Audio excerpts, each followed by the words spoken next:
여러분 안녕하십니까? 6월 15일 수요일 뉴스투데이 시작합니다. 어젯밤 화물연대와 국토교통부가 극적으로 합의를 이뤘습니다. 8일 동안 이어진 파업도 끝이 나 당장 오늘부터 화물 운송이 재개됩니다. 홍신영 기자입니다.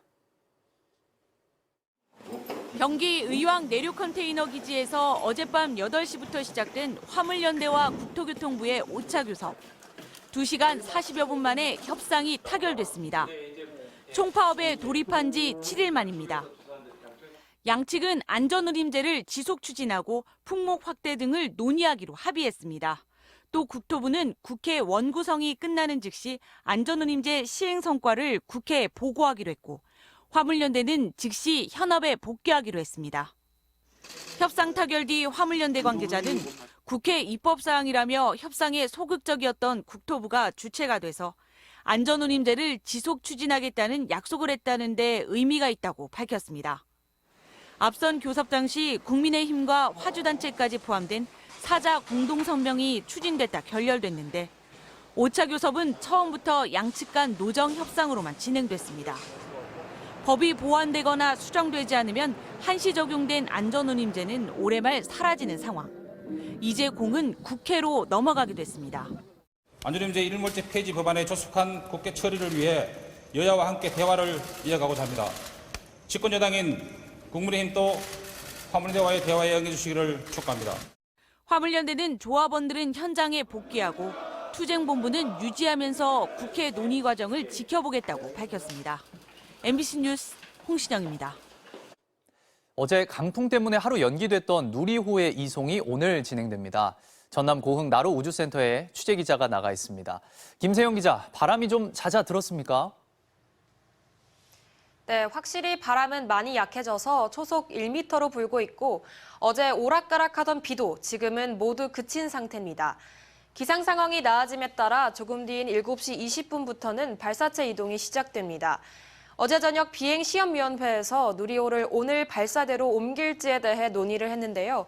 기상 상황을 종합해서 검토한 결과 옮겨도 된다는 판단이 내려졌습니다. 기상이 좀 나아졌다니 다행입니다. 현재 이 누리호 어떤 상태입니까? 네, 지금은 무진동 특수 차량에 실린 채 조립동에서 대기 중입니다. 조립동에서 발사대까지는 1.8km 떨어져 있는데요. 비교적 짧은 거리임에도 이동에만 1시간이 넘게 걸립니다. 안전을 위해 사람이 걷는 속도보다도 느리게 움직이기 때문입니다. 발사대에 도착하면 오전 11시부터는 누리호를 수직으로 세우고 지상에 세워진 탑, 엄빌리칼에 연결합니다. 엄빌리칼은 발사체에 연료와 산화제를 공급하는 기능을 하는데 이 과정에만 꼬박 12시간이 걸립니다. 발사는 내일 오후 4시로 예정돼 있는데요. 기상 상황과 우주 물체와의 충돌 등을 고려해 정확한 발사 시각은 내일 오후 최종 결정될 예정입니다. 지금까지 전남 고흥 나로우주센터에서 MBC 뉴스 김세영입니다. 산업부 블랙리스트 의혹과 관련해 청와대 인사수석실 행정관을 지냈던 민주당 박상혁 의원이 검찰의 수사선상에 오른 것으로 알려졌습니다. 또 문재인 정부의 여가부 장차관도 검찰 조사를 받는 등 전 정부를 향한 수사가 속도를 내고 있습니다. 신재용 기자입니다.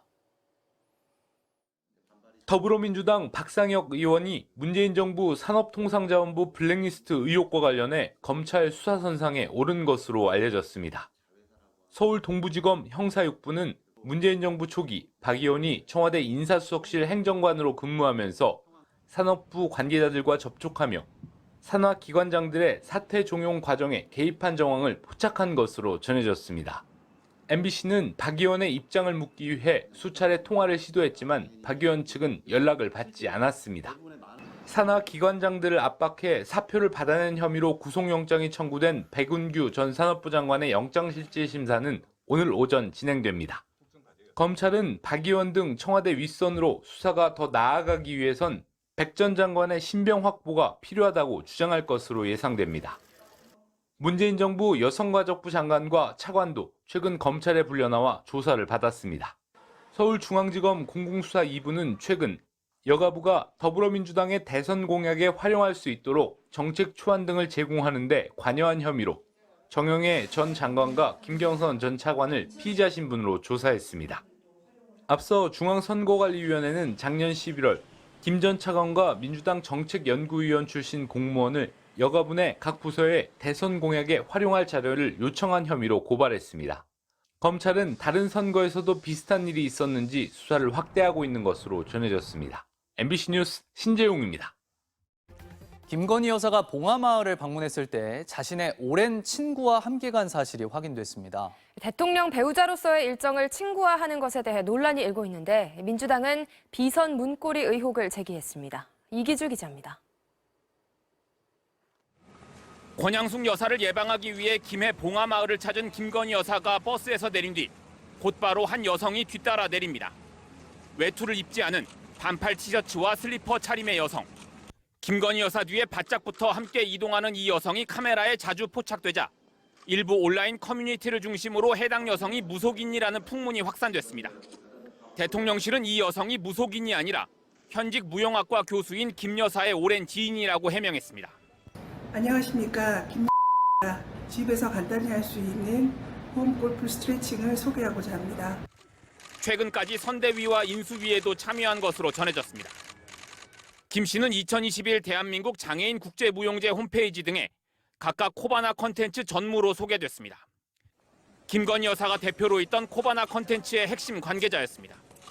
결국 대통령실 소속도 아닌 김 여사의 지인이 대통령실의 경호를 받으며 영부인 공식 일정에 동행한 겁니다. 하지만 야당에선 대통령 부인의 공식 행사에 왜 사적인 지인이 참석하느냐면서 비선 의혹을 제기했습니다. 김건희 여사의 비선 문고리가 기세를 떨치고 있는 것 아닌지 의문스럽습니다. 대통령실은 추모의 마음을 사적 논란으로 몰아가는 민주당의 행태에 참담한 심정이라고 말했고 국민의힘 이준석 대표도 지인을 동행하면 안 되는 법이라도 있냐며 김 여사를 옹호했습니다. 그러나 집무실 사진의 팬클럽 유출 논란에 이어 자신의 친구를 공식 일정에 동행한 사실까지 드러나면서 김 여사 측이 비선 논란을 자초하고 있다는 지적이 나오고 있습니다. MBC 뉴스 이기주입니다.